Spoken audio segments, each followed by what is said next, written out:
Anime are usually situated in either Japan or a fancy world.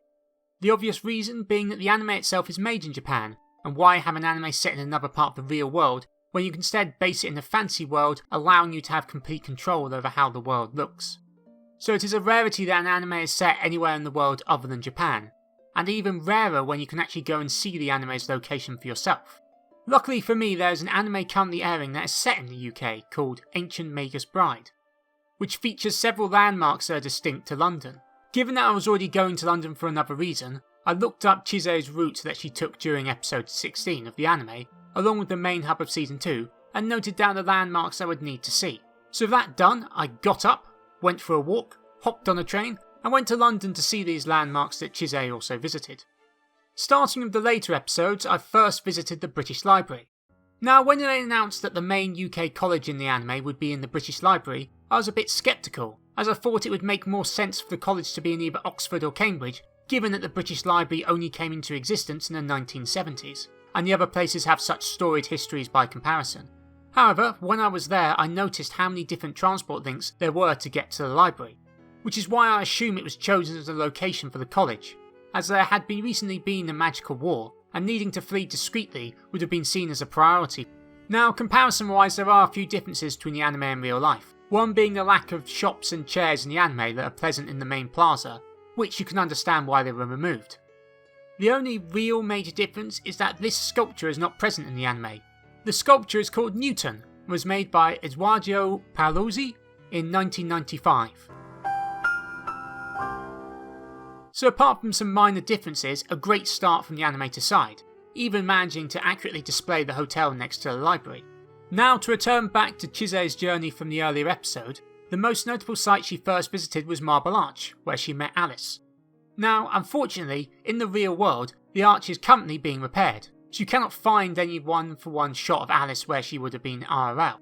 After meeting Alice, they went shopping, and given where they were in London, there's only one place that could mean. Oxford Street, the shopping destination of London, is a location right next to the Marble Arch, and is where she clearly went shopping to try and find Eliott a gift. And in the montage you get a feel of what Oxford Street is like. Exceptionally busy with nothing you're really after, as unless you already know what you want, it is unlikely you will find it in Oxford Street.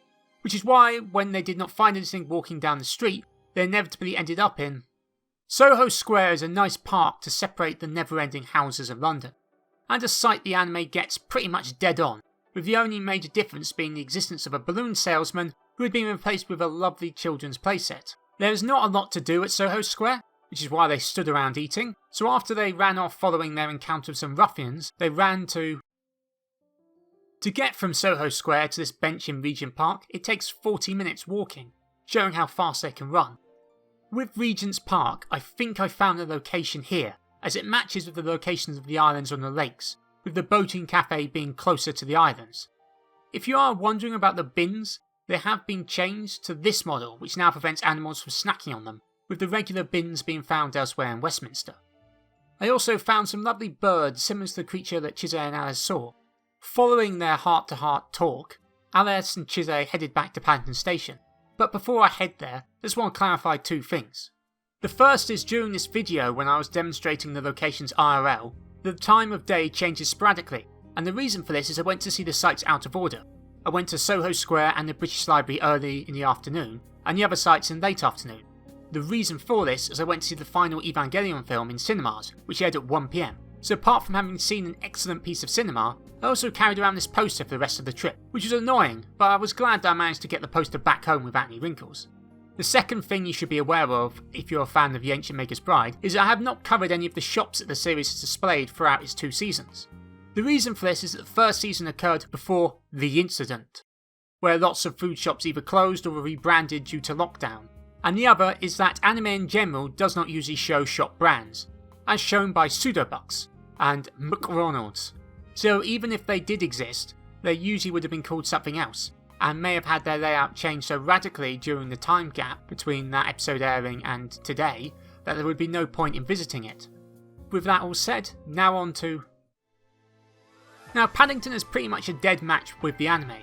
I mean, apart from some seats which have been modernised, the location is pretty much dead on, apart from the floor tiles being made to stand out more in the anime. Furthermore, I was really impressed with the sign work, as it would have been easy for them to have winged it and put the locations of trains that would not have been connecting onto the signs. But instead they put time and effort to make sure the destinations matched with where the trains were going, nearly 1-to-1. Thus making this station a fitting end to the expedition to visit the sites in Ancient Magus Bride. So what was the point of this expedition, apart from a lovely 4-mile walk around London, which I actually really enjoyed? Well, it is that with anime you never get to see what inspired the artwork to begin with, unless you're willing to fork out a tremendous amount of money to go to Japan. And it is nice to be able to see the locations that inspired the anime in real life, and think, yeah, they pretty much got this spot on with the anime adaptation, even if they had to make some changes for the legal reasons, such as changing this bottle of old malt in the manga in real life to this super strong British cider in the anime. They will never ever get the location absolutely perfect, but they always get very close.